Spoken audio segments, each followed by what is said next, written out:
If you guys give up... RNG got it! Armenia. We are going to Armenia.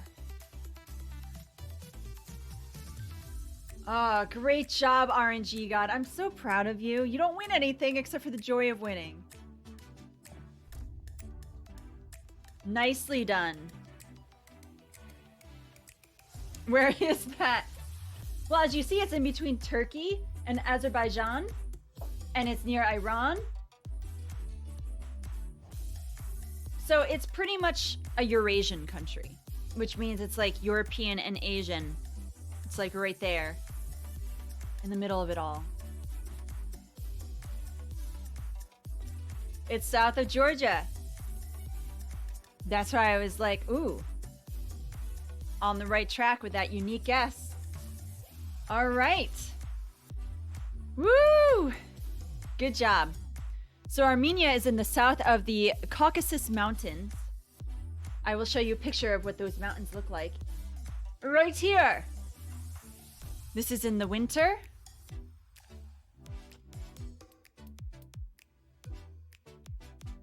And this is when it's summer.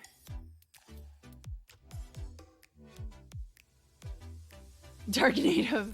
Georgia the country, not the state. Wrong, sir. Wrong. The country.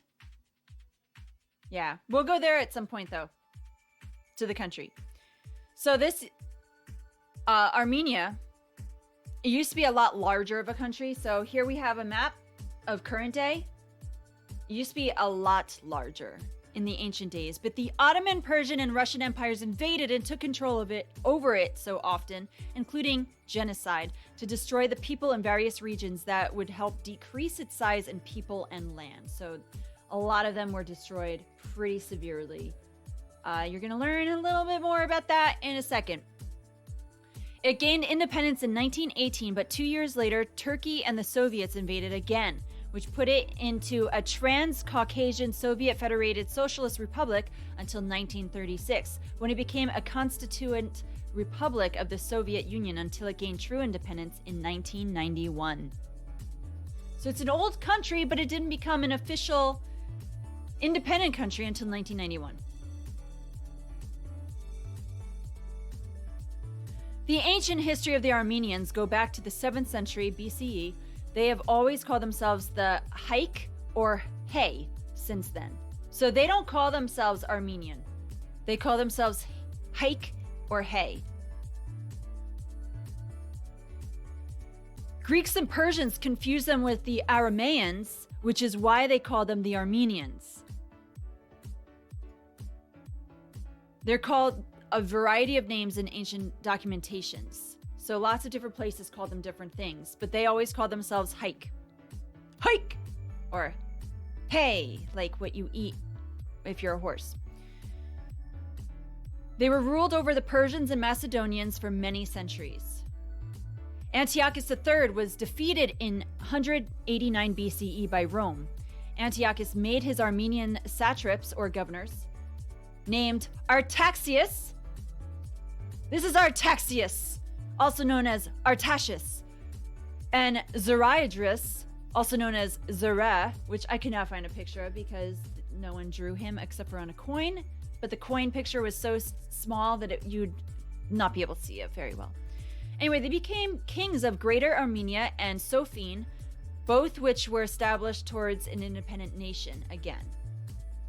Armenia was a place of battle between Rome and Parthia for a few centuries. Eventually, it was split to Byzantine, which Armenia, and Perse-Armenia is what they were called.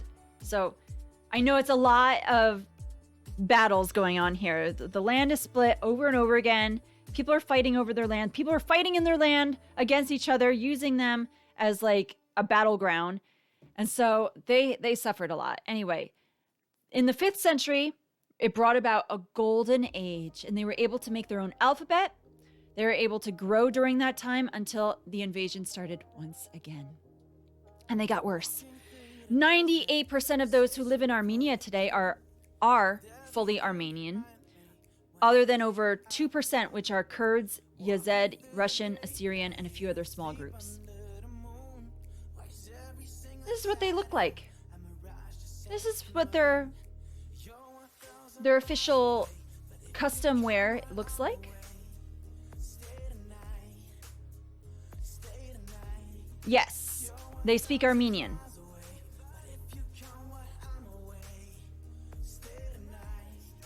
And I don't know if I have... Yeah, they speak Armenian because of so many people there.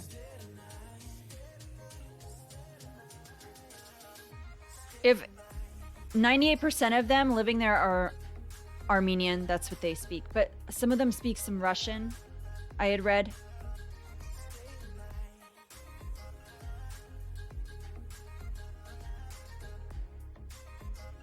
Here's another picture of people having fun dancing. That looks fun. You guys want to join in? I'd love to. One cool thing about their country is that being treated at hospitals and clinics is free for all who live there. It comes out of taxes.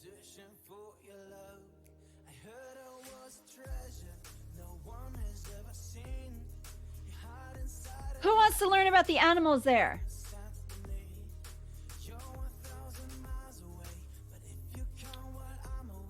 Right. I can understand where you would think that. So they always spoke their language, but I'm sure they learned some Greek in that time, some Arabic because of the Persian invasions, and then Russian from...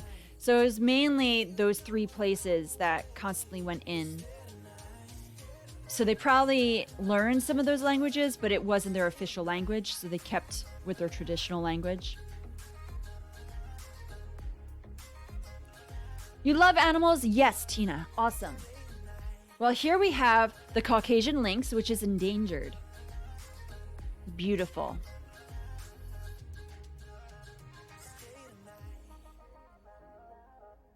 So they live there, but not many. A lot of these animals are put in zoos so they can recreate, procreate, and then hopefully be put back into the wild. I don't know if they do that or not. They should. I don't know if they're hunted. But they're gorgeous animals. Then there is the Armenian viper. I'm sorry if people have fears of snakes. Look away for a moment. It's very pretty. And then the mouflon, which is also endangered. Then you have the Eurasian spoonbill.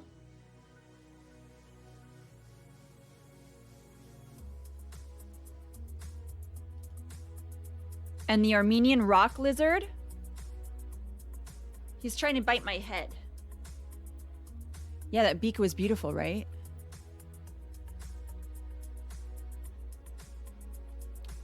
And an Armenian gull. Pepper, are you still here? Here's a seagull.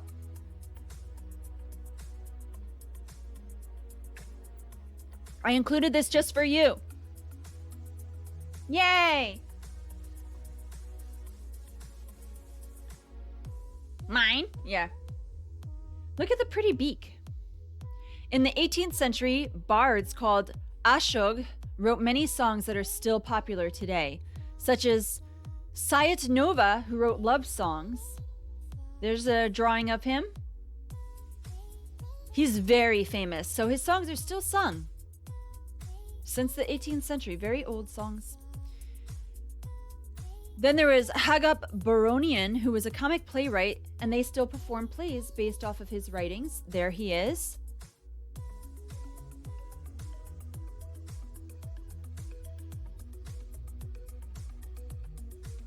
And then there is Rafi. Wait, not that Rafi.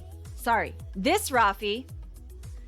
His pen name was Hakab Malik Hakobian.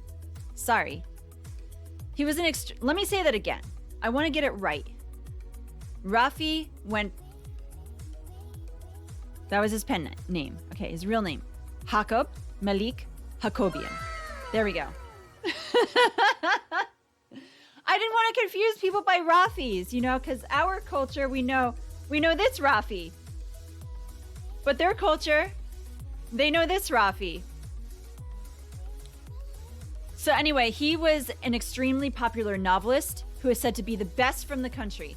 His most famous book was called The Fool. It was about peace-loving peasants following the war in 1877 who decided to produce good harvests and live a serene life. He watched how oppressed these people were and wanted to write about them, as none of them protested against their treatment. That's Rafa! Oh my goodness. So funny, RNG God.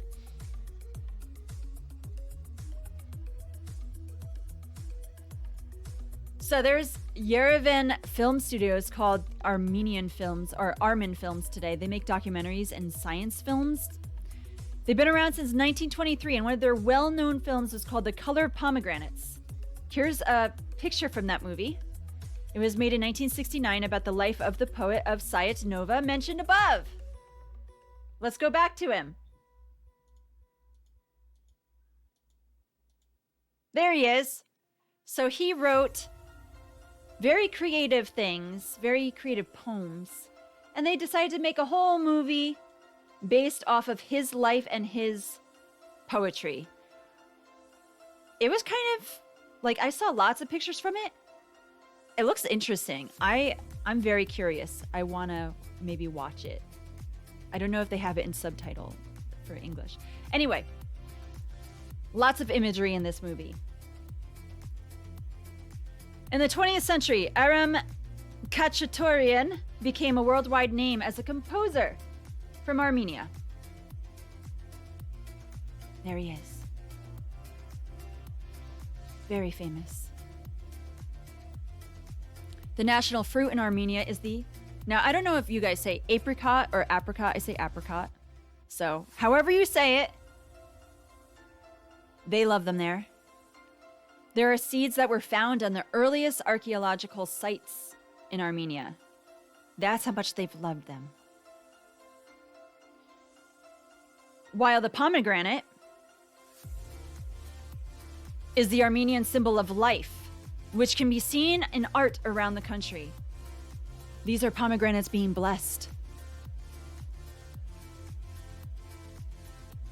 Apricot? Oh, that's how you say it? Kaicho, hello, how are you doing? You say apricot? Not apricot or apricot?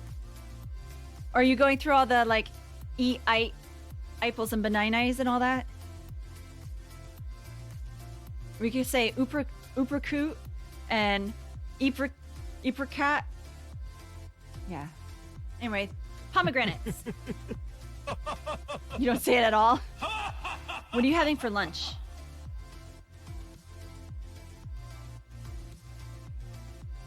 This, guys, is the oldest shoe. The oldest leather shoe to be found. It's 5,500 years old. It was found in southern Armenia. They stuffed it up so you could see what it would look like if a foot was in there. He avoided saying it completely. That is smart. Having a quesadilla with black bean and chicken adobo. Sounds delightful.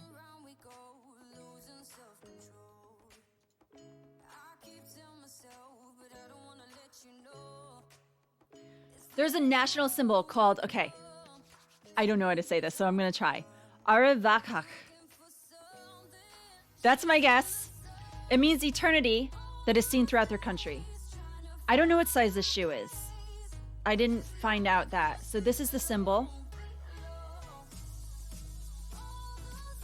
Oh, wrong thing. I thought I had several pictures of it, but I don't. Anyway, they have this everywhere. Looks like your old basketball boots. What? Yes, this is the original basketball shoe. Size 13. No, I really don't know what size this is. They probably had smaller feet back then. I don't know. You could look it up. Look up oldest leather shoe size or something, and then you could tell me. Yeah. Kaito, that's funny. They had feet back then? Yeah, I think they grew them. All right. This right here is called tuff. It's a pinkish color, and a lot of their buildings are made out of basalt, which is why it looks this way. So they even have a city that's called the Pink City because of all the basalt. Women's size 5. Oh, you mean the oldest shoe? You looked it up? Small feet. A UK women's size, but they go by like 30. Like I'm a 38, I think, in UK size. I think, for women. One size fits all. Just add more hay.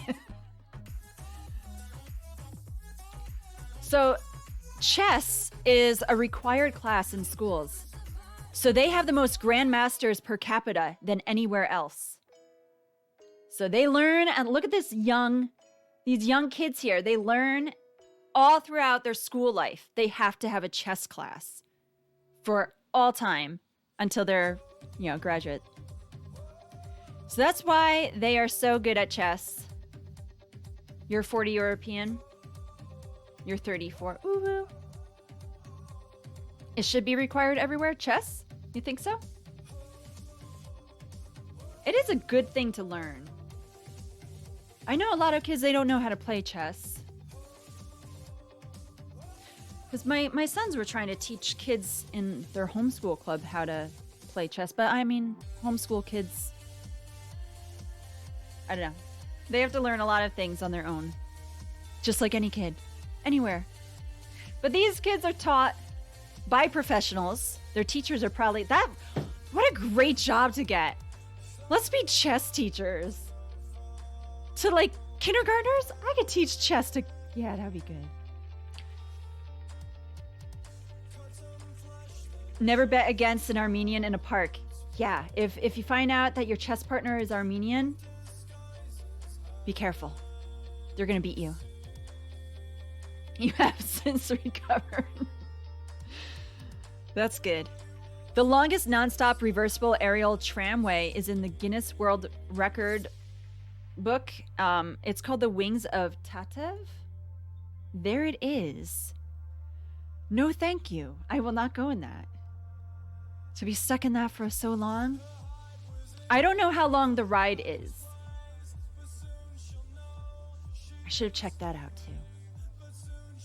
Your nephew's good at chess? Wow. Passes dad at 9. That's really good. Impressive. So the Wings of Tatev. Would you guys ride this? Are you daring? Or is this nothing for you?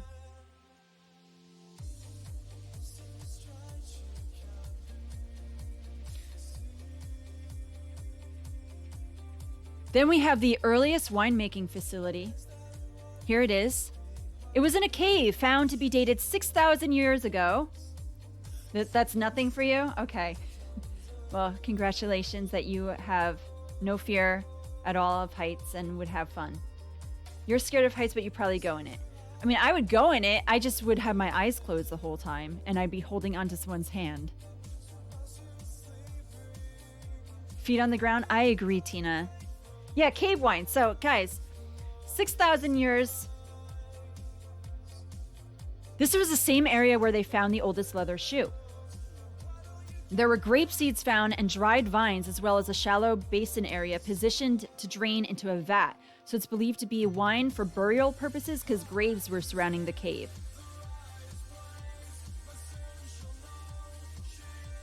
Oh, not in that format. Okay. What kind of format? Like skydiving?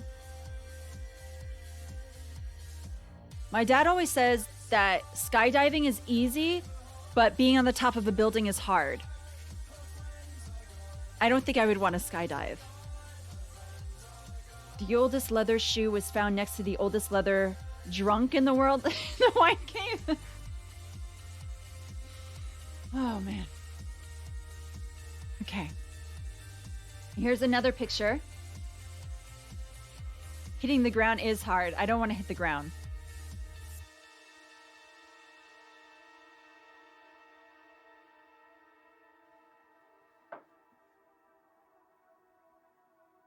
So you wonder what this cave looked like originally, you know? Did it just look like this and they were just making wine right there like that, looking like that? Or did it look different? I want to know. Had to be dirt and sand crystals? That's what I'm thinking, you know?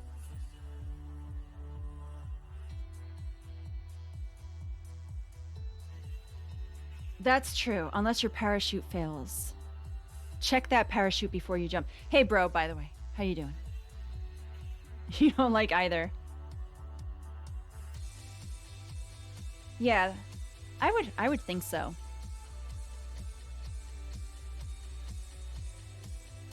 This is Yerevan. It's the oldest continuously inhabited city that exists.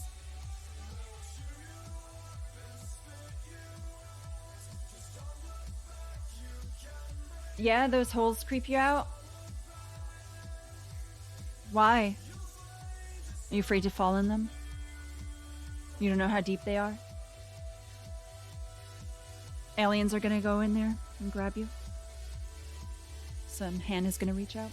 Anyway, guys, in this place of Yerevan exists the fortress of Erebuni, which was built in 782 BCE. I don't know how deep they are.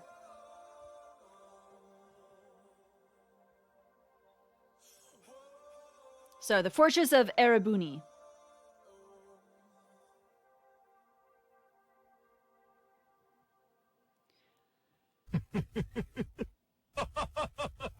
Yeah. You weren't bothered with the holes until figuring out the depth. Then there is the oldest cathedral in the world that is also there. Called, oh wait, is this still the fortress? This is still the fortress, I believe. Yes. Yes. This is the oldest cathedral. This is Echmiadzin. It's built in 303 CE.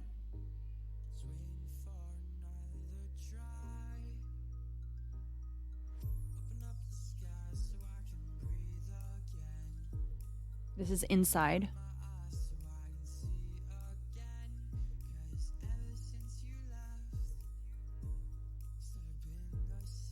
I think I have one more picture inside, but I'm not sure. We'll see. Yes.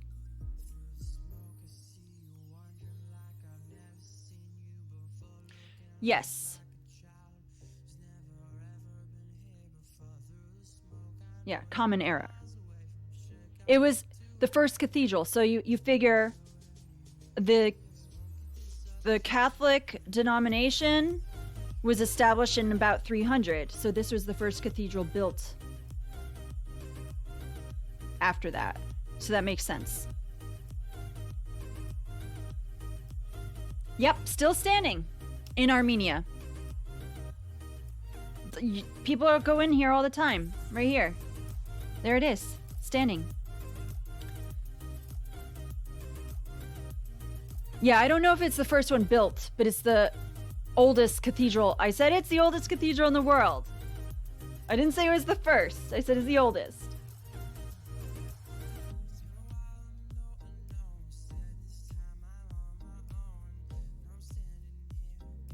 Okay. Then there is the Geghard Monastery, or Geghardvank, which means Monastery of the Spear, which is supposed to be for the spear that pierced Jesus' side to make sure he was dead during his crucifixion, was partially carved out of a mountain and was built in the 4th century, but the main chapel was built in 1215. The oldest 7-Eleven.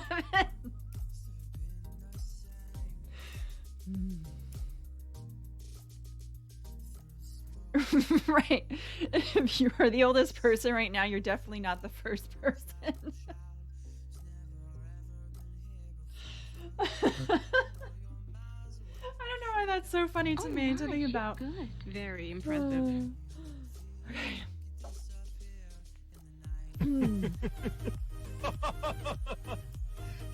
Yeah, cathedral is expensive.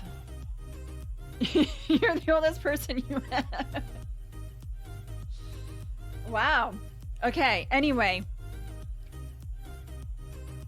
Gkardavunk, guys. Here we are.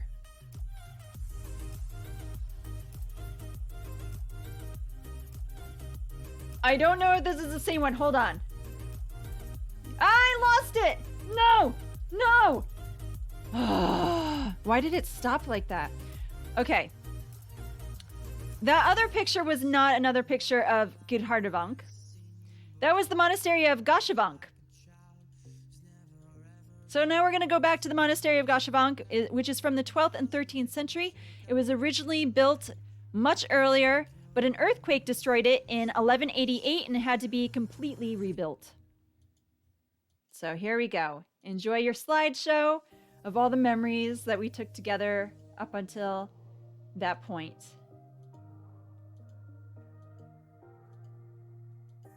Here it is. So yes, this was built after 1188. But they had one there from even longer ago.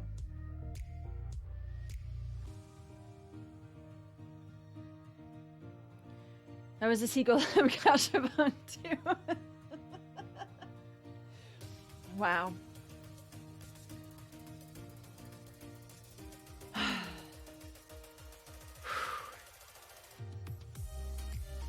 Lake Savon. So, when I was here, this is Lake Savon. Now we are here. No, not. It's not Irish. Se or Sivan. I don't know. Sivan or Savon. I'm saying Savon because it just flows like a lake. All right. It's one of the largest freshwater high altitude lakes.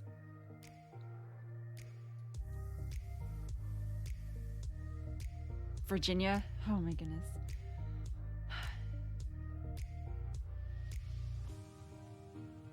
All right.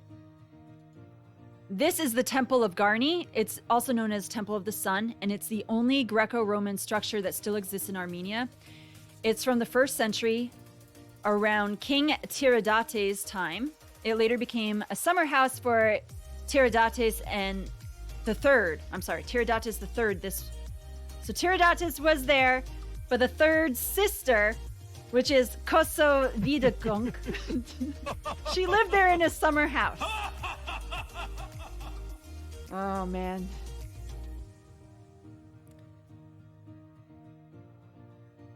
Temple of the Sun.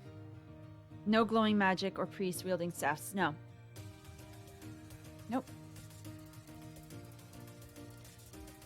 Hey, Liquid. Hello there. I mean, I don't know what it's like inside. Maybe there are windows inside. Maybe she was just in there when she slept and stayed outside throughout the days. I don't know.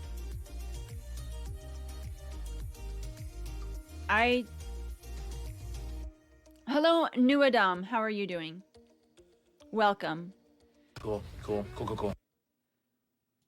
And here we have, this is the Ambered Fortress. It was built in the 10th century. It means fortress in the clouds. The Mongols destroyed it in 1236 and it was abandoned.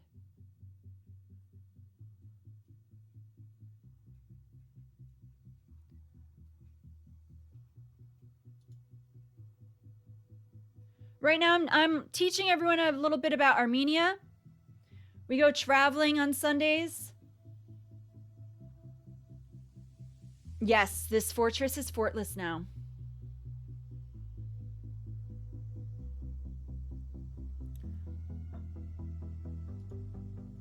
Now, this is interesting. This is Zorat's Karer, also known as Karahong.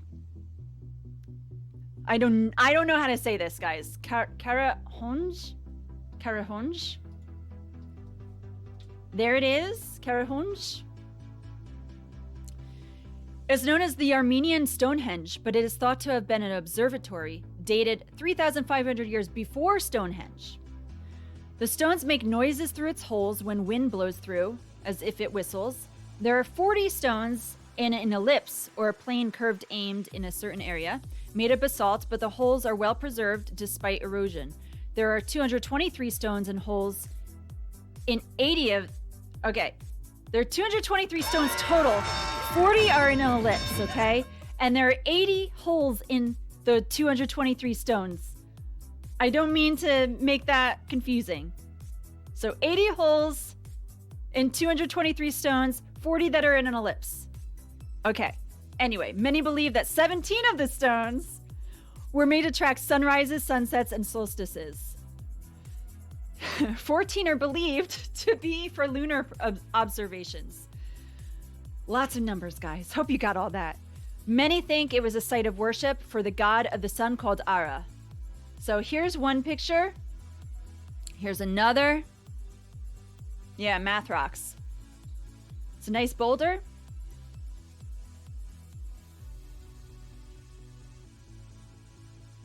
Nuadam, I see that you like to tell jokes. Very cool.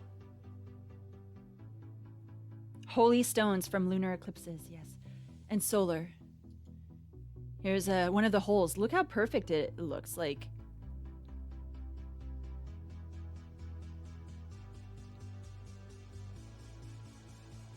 Hey, Dara Drinker, how have you been? It's nice to see you. How could I refuse that you Look asked at so nicely? the holes line up. Remember, they were used to track sunrises and sunsets, so you see them. You don't get it? He said math rocks. They're rocks with math because they're all lined up and stuff, like a math equation of some sort. You want to laugh too? Yeah, I don't know. I don't know how they did it. Hey, Son of Till. I mentioned the genocide, yes. I mentioned that there was a genocide much earlier on. I didn't go into full explanation, but I did mention it. Cool. No, you guys are cool in your own way.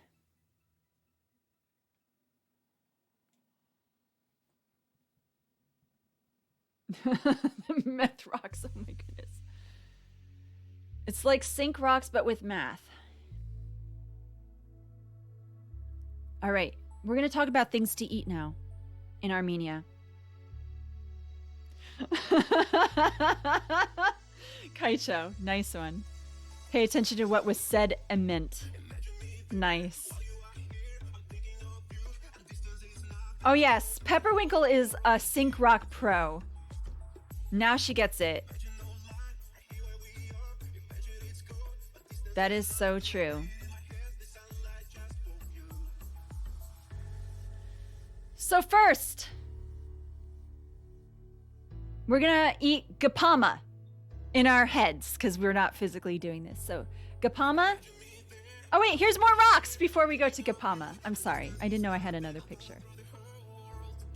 You're the oldest person not to get it. Okay. Here it is, gapama. A stuffed pumpkin dish with boiled rice, dried fruits, put inside a gutted open up pumpkin. Many people put chopped almonds, apple, apricot, plums, dates, prunes, and raisins inside it. The pumpkin is softened due to it all being baked. Honey or cinnamon or sugar are topped on it.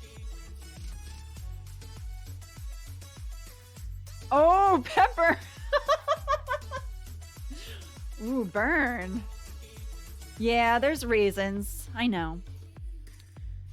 I'll eat around the raisins.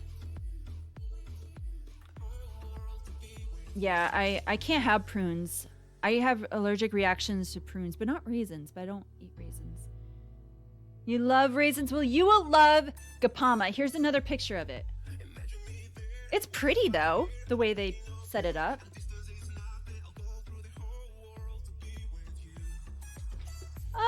It's not really a fruit salad because look at all that rice.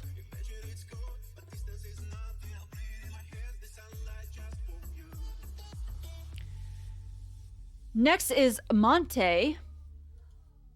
These are baked dumplings that you dip in garlic yogurt or tomato sauce. So they have tomato sauce on top of it here with, I guess, some yogurt too. I don't know what I think about the combination of those. Separately, fine. I will dip them in either.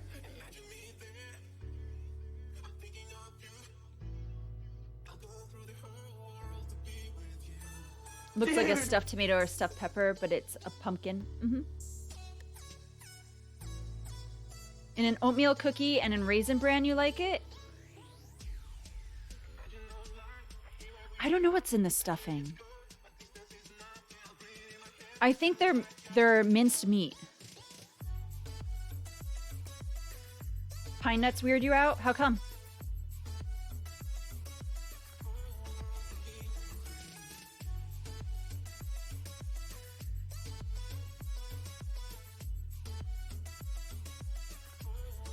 Next is basturma. This is a cold snack of young animal meat that is lean and tender, and it takes 3 weeks to dry out. Aw. Yes. Pepper, you're everywhere. No escaping Pepper. Not that I want to. Next level jerky, exactly. And then we have gata, which is a sweet bread that is like coffee cake. People eat animals?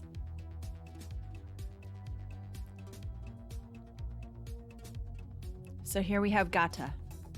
I want some of this. Looks delicious.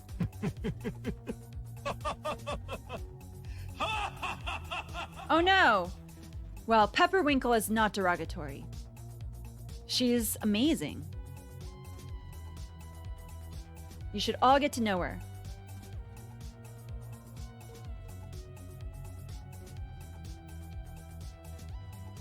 This part of the show makes you hungry? You grew up eating this? Oh man, that's awesome.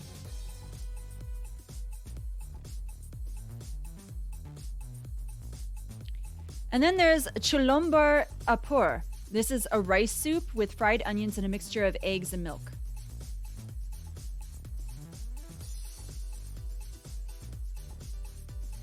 This is your favorite part? This is a lot of people's favorite part. Yeah, rice soup. Yum, yum. You can make a vegan version. There's eggs and milk in this, Pepper. So, you know, just substitute. Cancel the onions. You don't like onions, Kaicho?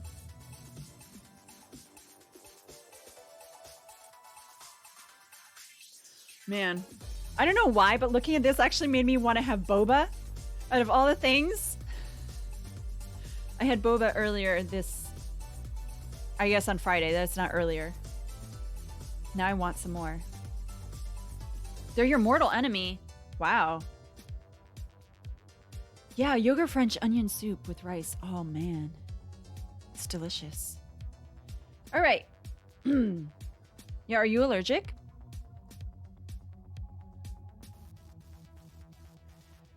Armenian fish kebab. They actually have loads of different kebabs.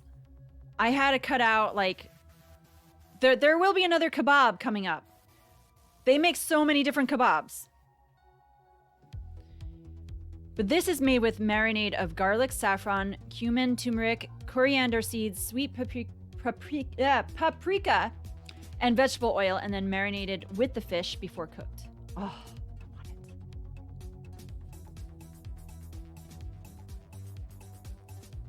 All right, forget that. There are 2 more kebabs that I'm going to show.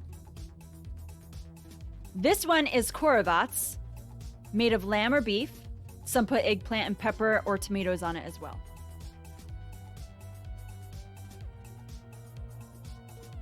You're mad about saffron and saffron's mad about you. Do they call you mellow yellow? Yes, they put pepper in these, but not pepperwinkle. I would not eat a pepperwinkle. And then there are Armenian spas, which is sour milk or yogurt soup. It can be served hot or cold and is used when people are not feeling well, such as having a cold, flu, headaches, and more. Stomach aches and all the things.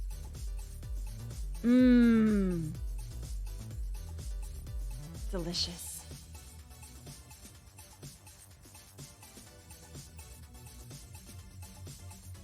Hello there.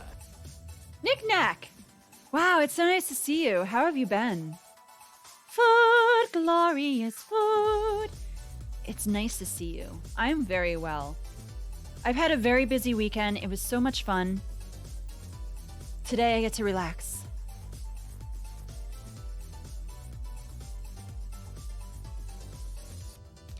I guess it would cleanse you out, maybe.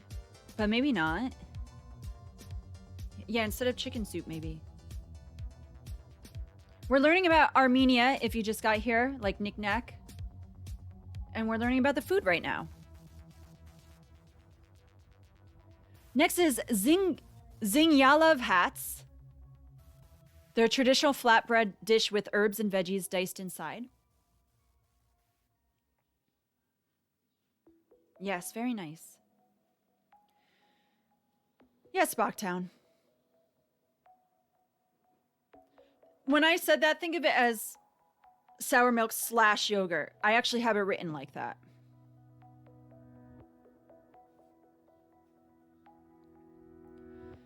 So, Zingyalov hats. That looks yummy. Then there's harissa. This is from the Ararat Plain. It's porridge from korkat, which is dried or roasted cracked wheat, not chicken, cracked wheat. Wheat and chicken are very different, but there is chicken or lamb with it. Yes.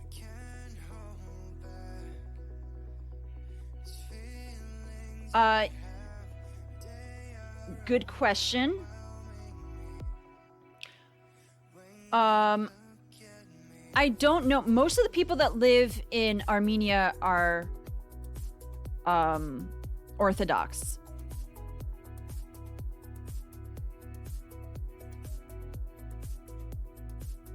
They're Catholic. The majority. So they could eat chicken and they could eat beef and lamb. They could eat all of those things. Frog milk. Better not be frog milk. That's weird. You're not going to be able to milk a frog too easily, let me tell you. Anyway. Armenian lul kebab is ground meat on a skewer.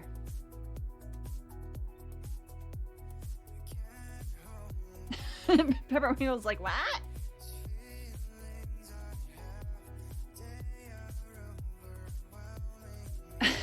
Liquid. The last thing, guys. You want that in your mouth? Well, I mean, you could make it. Just get some ground meat. Put some herbs on it. Like earlier I mentioned that they put in the fish one garlic, saffron, cumin, turmeric, coriander seeds, sweet paprika, vegetable oil. And they marinate that. So you could just do it like that and make your own. I don't think it would be too difficult. You know how to make this. Well, there you go. The last one is churchkela, which is a string of walnuts dipped into different types of fruit juices and dried out. So they sell these everywhere. They love them.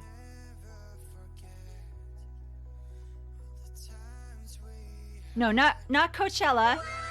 Churchkela.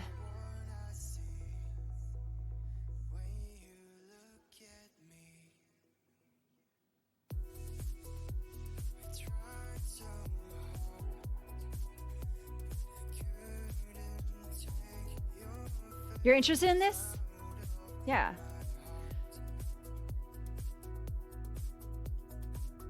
So thanks for traveling with me to Armenia. I guess they're supposed to look like church candles. That probably makes sense for their culture. I don't know. That's an assumption.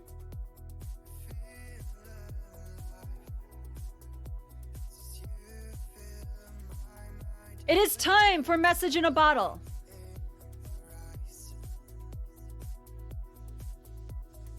The oldest Savan Elevan. What?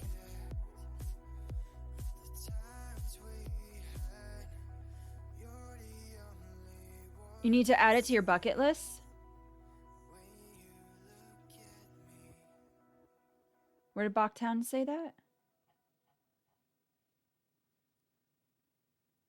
Traveling. Well, we just traveled without the transportation part. So there you have it.